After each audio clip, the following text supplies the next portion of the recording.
Bonjour, voici la lecture de la section 9 du chapitre 7, l'extension du royaume. Toi seul peux limiter ton pouvoir créateur, mais Dieu a pour volonté de le libérer. Ce n'est pas plus sa volonté que tu te prives de tes créations que de se priver lui-même des siennes.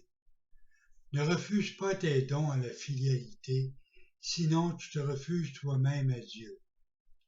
Être centré sur soi est de l'ego, mais être plein de soi est du pur esprit, parce que c'est ainsi que Dieu l'a créé. Le Saint-Esprit est dans la partie de l'esprit qui se trouve entre l'ego et le pur esprit, agissant entre eux comme médiateur toujours en faveur du pur esprit. Pour l'ego, c'est de la partialité et il y répond comme si on se rangeait contre lui. Pour le pur esprit, c'est la vérité parce qu'il connaît sa plénitude et il ne peut concevoir qu'il y ait une seule partie d'où il serait exclu. Le pur esprit connaît que la conscience de tous ses frères est incluse dans la sienne comme elle est incluse en Dieu. Par conséquent, la puissance de la filialité tout entière et de son Créateur est la propre plénitude du pur esprit, qui rend ses créations également entières et d'une égale perfection. L'ego ne saurait prévaloir contre une totalité qui inclut Dieu. Or, toute totalité doit inclure Dieu. À tout ce qu'il a créé, toute sa puissance est donnée, parce que cela fait partie de lui et partage son être avec lui. Créer est l'opposé de la perte, comme bénir est l'opposé du sacrifice. L'être doit être étendu. C'est ainsi qu'il conserve la connaissance de lui-même. Le pur esprit aspire à partager son être comme son Créateur l'a fait. Créé par le partage, sa volonté est de créer.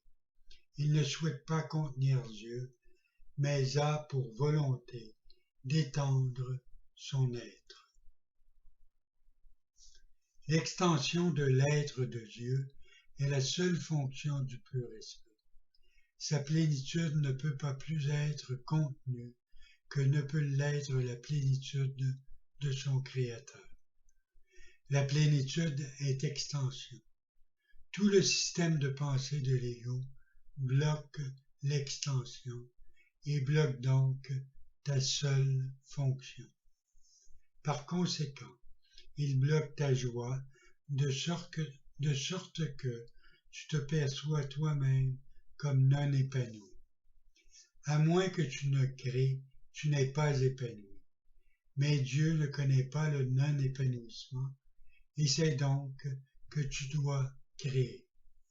Tu ne connais peut-être pas tes propres créations, mais cela ne peut pas plus interférer avec leur réalité que ton inconscience du pur esprit ne peut interférer avec son être. Le royaume s'étend à jamais parce qu'il est dans l'esprit de Dieu. Tu ne connais pas ta joie parce que tu ne connais pas ta propre plénitude de soi.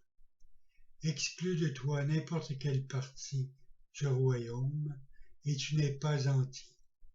Un esprit divisé ne peut percevoir sa plénitude et a besoin que le miracle de son entièreté se fasse jour en lui et le guérisse. Cela réveille à nouveau l'entièreté en lui et le ramène au royaume par son acceptation de l'entièreté. Parce qu'il apprécie pleinement la plénitude de soi, il devient impossible que l'esprit soit centré sur soi et l'extension est inévitable. C'est pourquoi il y a dans le royaume une paix parfaite. Le pur esprit remplit sa fonction et seul un épanouissement complet est la paix. Tes créations sont protégées pour toi parce que le Saint-Esprit, qui est dans ton esprit, en a connaissance et peut les ramener à ta conscience chaque fois que tu le lui permets. Elles sont là en tant que partie de ton être, parce que ta plénitude les inclut.